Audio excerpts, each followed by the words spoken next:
музей, который мы посетили, это был музей Льва Николаевича Толстого.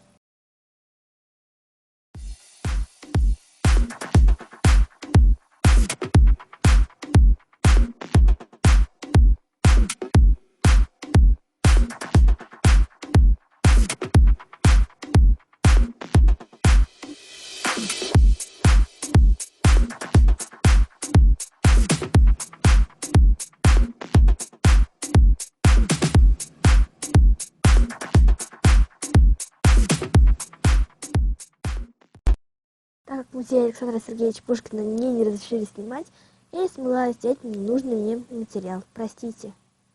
Но потом мы пошли на Красную площадь.